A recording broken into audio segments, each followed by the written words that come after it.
Good morning. Well, at least looking at the clock, it's not midday yet, so I thought another time to make a video.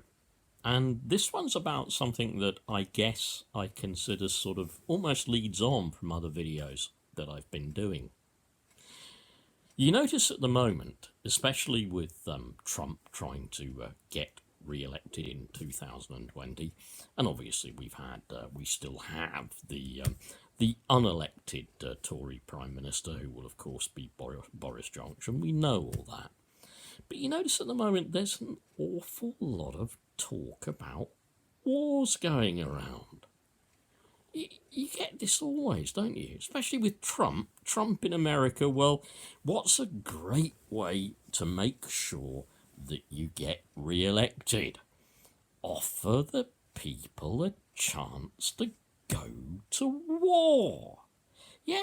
I mean, look at a list of all the countries that America has attacked over the years since the end of World War II. Go down that list, say on that side, all the way down, the list gets longer and longer and longer. Look them up for yourself, okay? And then look at, say, on the other side, Iran. Who has Iran attacked? Nobody. Yeah? America and American imperialism, their pursuit of greed and profit, has led to numerous wars in which civilians and their own service personnel and others have died. I need only mention Vietnam, but look at the ones that have gone since. Now, we, of course, being jolly British and supporting the special relationship with our allies, who kicked Nazi butt and saved us in World War II and defeated those Japanese fellows as well. Otherwise, we'd all be speaking Japanese by now, eating sushi, and probably still saluting the swastika flag as well. Yep. Obviously, the Tories support war and those who want to go to war because they're naturally militaristic. But I want to get to something more basic on this, and it's something somehow really scary. Do you think that there is a side in us as human beings that glories in being brutal? Do you think there is a side in us, I'm talking about men and women, that perhaps if you were called up to fight and it was the First World War and you were on the assault course, and you were practicing bayonet drill and you had your rifle like that and you put it in the sort of thrust position with the bayonet on the end, do you think that there is something in all of us that when you aim that bayonet towards a person's centre mass, their lungs, their heart, their intestines, push it in, twist it, pull it out, do you think there's something in all of us that might find that attractive, satisfying, gratifying, to watch another person disemboweled? Now, I say that for a number of reasons. I think graphic images of violence are also a kind of pornography.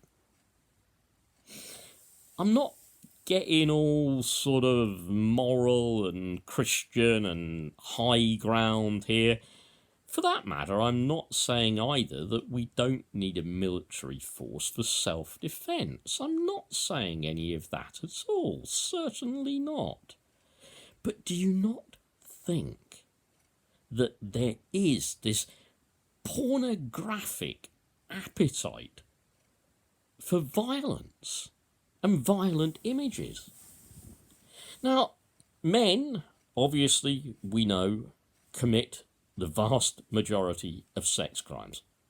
Rape and, assault, violence, sex without consent.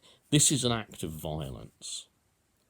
Do you not find it interesting that when armies are training men in particular to become reflex killers, and there's no doubt about it, they have to kill on reflex. They can't morally judge where they're going to put the shot. Are they going to kill this person? Are they going to kill that person?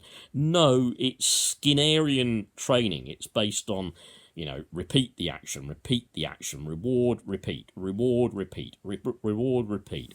And this whole thing, they very often sexualize that violence. I mean, take Full Metal Jacket, Stanley Kubrick's film.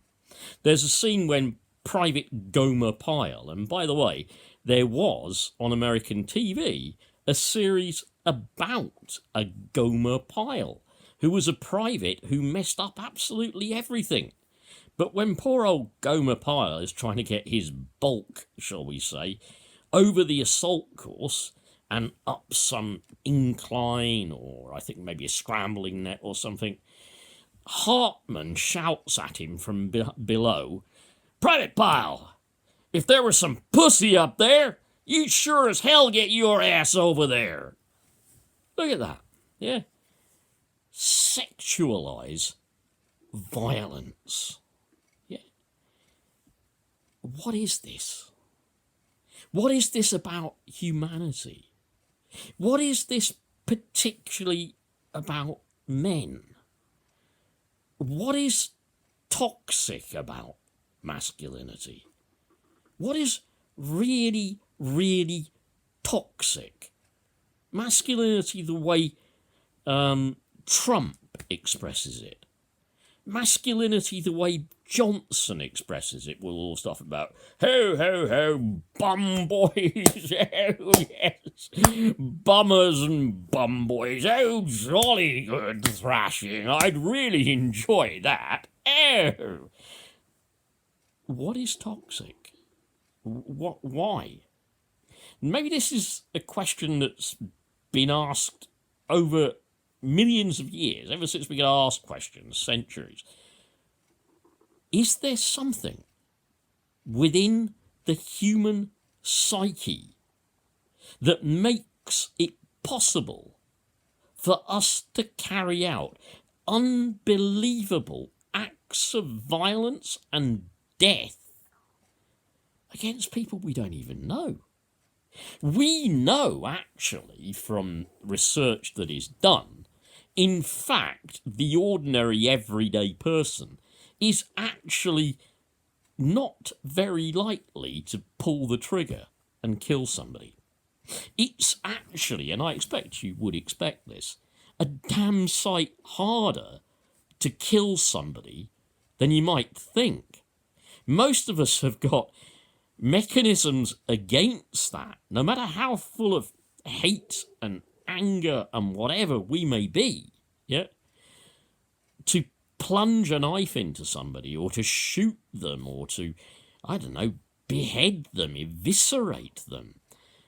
It's something that, as human beings, really we would rather not do. We've got a lot of threat display in us, hence the need for military uniforms that were always bold and had reds on them, and big hats to make people look bigger and stronger. This is threat, intimidation, threat display. Most human beings, on the whole, will probably go through threat display before they start trying to be lethally violent. I mean, watch the two blokes get out in a road rage incident. And watch two blokes in a pub. Are you looking at me? Hey, you want some? You want some? Not look at all the face changing. You want some? Come here. You want some? You want some now?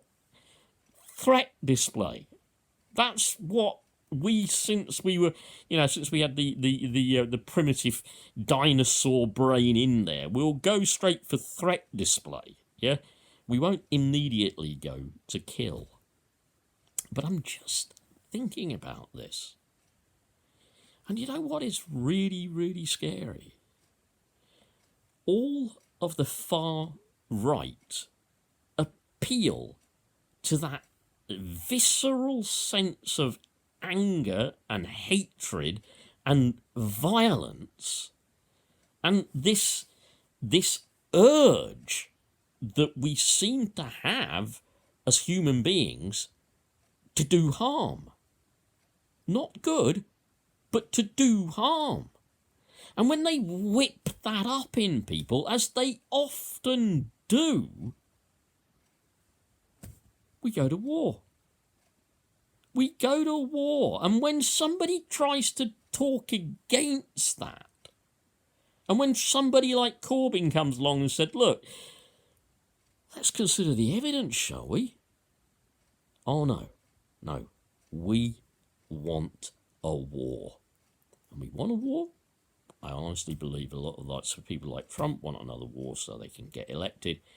And the dear old UK with Bojo will just tag along. So that's my rant over. But tell me what you think, honestly, about human nature and violence and that kind of darkness within us. Please, tell me what you think about that. And please, tell me how you think it's exploited, especially by the people who claim to be our leaders. Bye.